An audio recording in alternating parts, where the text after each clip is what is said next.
Hello BAME farm fans. It's time to make that video all about the flatbed truck. Now we saw the day that I bought this, but I decided, and everybody kind of wanted to see it more, we'll make a video focusing more on the truck and less on Nick and a little more peace and quiet. So it is an International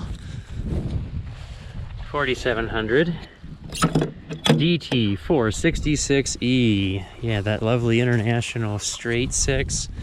Kind of the big brother to what's in all the tractors. And obviously, you know, a little bit more updated over the years. Looks like a lot of stuff in there. And it is turbocharged. That's the DT part. And the E part, which I'm not the most wild about, but it's there, it is what it is, the electronics. My uncle has a 4700 also, and he thinks it's a good truck. My Uncle Jim was a truck driver for many years, so I like to think he knows a little bit about the big trucks. It has hydraulic brakes, no CDL needed here. That's lovely. So yeah, that means it's rated for 26,000. Just because it has hydraulic brakes, which keeps it under CDL limits. I still got to get rid of those numbers, put some black paint on them. Yes, we have a lovely flatbed. There's about 15 feet of flat deck before the Dovetail. And this whole setup right here is the only reason I bought this truck. Because I can drive a tractor up on it.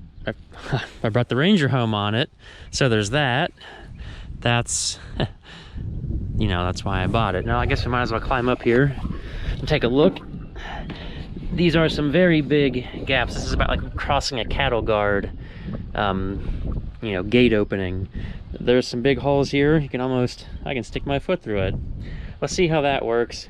It'll be better for tractors than say cars. The deck seems to be doing wonderfully. Unfortunately, in the outside storage. Good thing I used treated lumber. Oh, another advantageous feature. It's got built-in straps. Tires seem to be pretty solid. They're round and they're black and there's some tread. I don't plan on going off-roading with it. It has a very heavy-duty bumper hitch back here. That came with it. I did not buy the trailer that accompanied this truck. They both ended up at the same sale. Headache rack is always good. Don't want to break anything. I almost wish it had a rear view mirror because, you know, there's the hole in the headache rack. Oh, didn't we see one of these on the other side? Yeah, it's got a lot of fuel capacity. A lot of fuel. It's got a tank on each side. And what, those are 35, 40 gallons. It's got a lot of fuel room. Yeah, we've seen this side already. I've got all the things in here. You know, radiator overflow, windshield washer fluid, air cleaner. I took this to a professional truck shop to have them look at it and do the oil change and everything, which they didn't change that filter. And I wonder if that's the coolant filter. Gonna have to crack the whip and bust some knuckles about that one not being changed. It's white. Don't have much color choice. We've seen this side. There is an AC compressor, which that'll be lovely. It's a 1999 model year. I guess we can be done underneath the hood. I don't know what else there is to look at. Just a jumble of bits and parts. I don't feel like going into deep explanation. We're not fixing anything on this video. We shouldn't have to. At least that's the goal. Gotta remember to strap down the other side. It has mirrors. I need to tighten these bolts on because going down the road, they work their way in. This will be great for, say, hauling hay, tractors, put a water tank on it. What else could we put on it? We'll think of something. Actually, the real big plan is to move the grain truck on and put 2 gravity boxes on the bed. Unfortunately, you know, I do more hay than I do say grain right now, and I'm not getting the use out of the grain truck sitting. This can be more multi-purpose. If we look underneath the bed, there's frame rails. When I went to get it weighed, the scale master told me she's a heavy girl. Yeah, every 12 inches on the channels for the bed. The deck's not going anywhere, so I feel great about putting 2 gravity boxes on and rolling. They're not. It was built heavy. I'm sure at one point, looking through the history on the title, it was owned by a construction company. I'm sure they had like probably a small bulldozer, an excavator, very heavy items on here. But they got hydraulic brakes, so they could have any. I guess I shouldn't say what I want to say, but have anybody drive it. Bench seat, that'll be great. I guess it's a seat to sit on. It's got that fat left butt cheek special. I don't know if the seat frame is physically bent or it's just squished down and worn out. I gotta look into that. Yeah, it looks like any other International truck. They didn't change a whole lot from the 80s through the 90s. They were very square and boxy, low frills. Got some compartments up top. Those lights work. Seat belts got to be safe. We saw the fire extinguisher. The gear shift knob. It's kind of worn off, but it's an Eaton Fuller 6-speed. Reverse is up top. 1, 2, 3, 4, 5, and 6. No air brakes, so we got to have a separate mechanical parking brake. The dash. Let's get to the dash in a second. We might as well see the parking brake. We'll go underneath.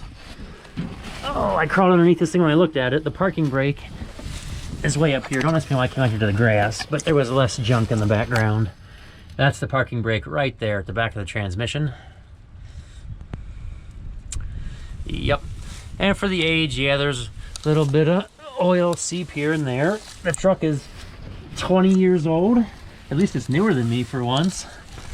I mean, slowly trying to move up in the world, so not everything's as older than I am. It'd be crazy if I was older, because I could just think about it. The tractors that Dad started farming with were actually newer than he was.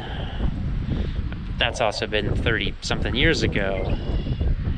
And to think, starting out myself, that I feel pretty lucky if I can buy anything that's newer than me. That's the nature of the farm economy. Everyone tries to go on about, oh, prices aren't much higher, but yields have gone up. Yeah, sure, I guess on average, here and there. Okay. The dash. This is the only problem with this truck, and we'll see why in a second. Start it up. Okay, so all the gauges move, all the dials do their startup thing. And conveniently enough, only the fuel gauge works. Yeah, no engine RPM, and we're not moving right now, but no speed. And if there's no speed, it's not logging miles. It's got 250,000 miles on it. That sounds like a lot when you put it that way. 250,000 sounds like a lot less. Cruise control. We'll see if we use that. I don't have any long hauls planned yet. I can plug in a CB radio, but it didn't come with one. We have strobe lights on the outside. We'll go ahead and turn those on for entertainment.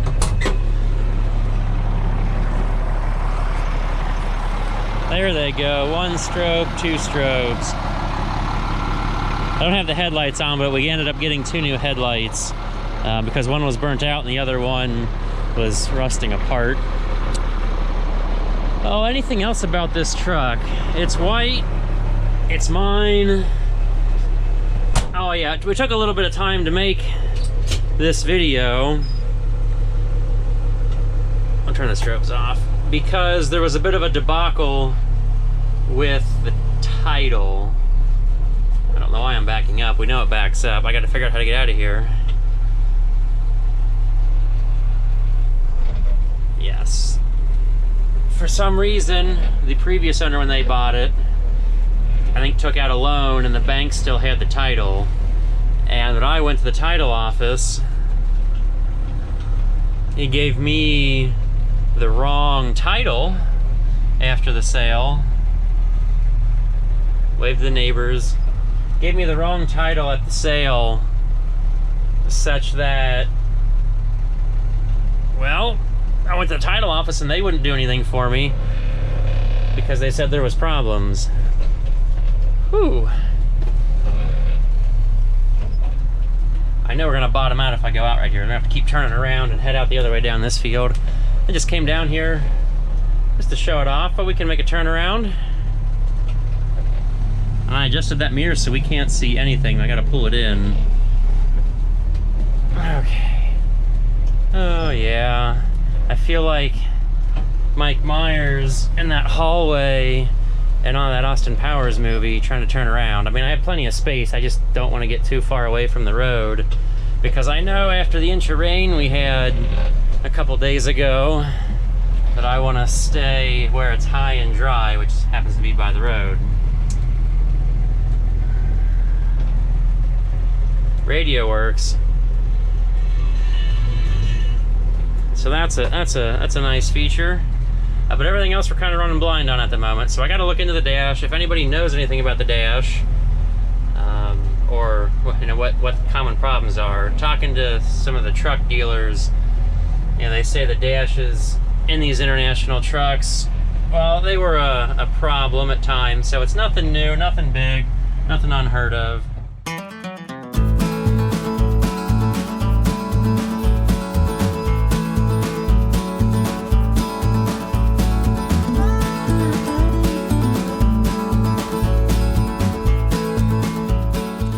I now have the 6610 placed on the new flatbed.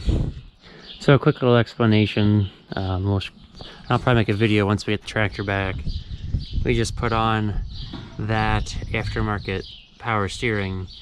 It formerly had the power steering box that was coming down the column, and it was all internally hydraulic with an arm that ran down into the side. But it kept leaking. We're having a terrible time. You know, we thought it'd be best to start with a whole new system because the rebuild kits and getting rebuilt seemed a little wild or something. I mean expensive. So we got this lovely kit from, I think they call themselves Farmland Tractor. They're out in Oregon or Washington. I can't remember. And the reason I can't remember is that I'm a slight bit annoyed. I guess we'll throw this in this video too. That sure, yeah, this cylinder kind of fits when you're sitting straight. But I had to cut down the threads on this ball joint in order to get a proper range of motion because the cylinder was too far forward. And yeah, I could make a really tight left turn, but then not a tight right, but not a tight left. But the real thing I disliked about this whole project is right here. The webbing on the block, and even you can see some shine left from where I got the Dremel in there. I wore out a Dremel eating away material over the rod there so it wouldn't hit.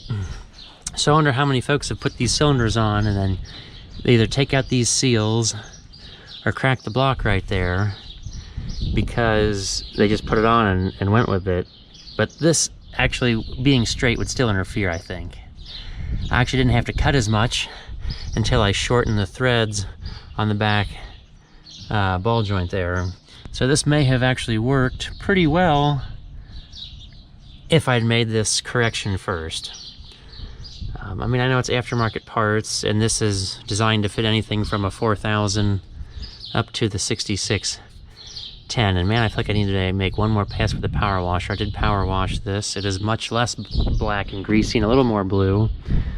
But now I've got like, well, the scum, the spray that I didn't respray everything a third time to get all this, you know, overspray from washing everywhere else off. But it's less black and more blue now. I mean, it was nice. The hoses did come color coordinated. We had to get that fitting to make this hose work because all the hoses came with it. We did replace the original steel oil cooler lines because, oh geez, somebody had to get the radiator off at one point. I just cut them and then spliced over with rubber, and they were leaking, and that was ridiculous. So I just went and had some rubber lines made. At this end, it was also color coordinated to an extent, because for some reason we have a red zip tie and a blue zip tie there. And the first time we started it up and ran it, I was turning the wheel left and the wheels were going right. So we flipped those two. I mean, it seems like a fairly nice kit. We got the fuel tank back on. It takes up much less space. But as the summer goes on and we use it more, I'll let you know how it's going. But so far, it's great. But really, why do we have the tractor up on the trailer? When we got the 6610 about 5 years ago, it didn't have any lights on it. There was no wiring at all for lights. You can see the yellow paint, you can see the white paint. It's been through some sort of industrial use before we got it, and I guess they didn't see the need to work after dark. So we've got lights placed, and we're taking it to my Uncle John, and he's a retired electrical engineer, which will be fantastic. He knows, well, he can probably wire this thing up in his sleep, and I greatly dislike electrical, because for me it's chasing butterflies. I like mechanical things. I can see what's wrong. I can feel it and know.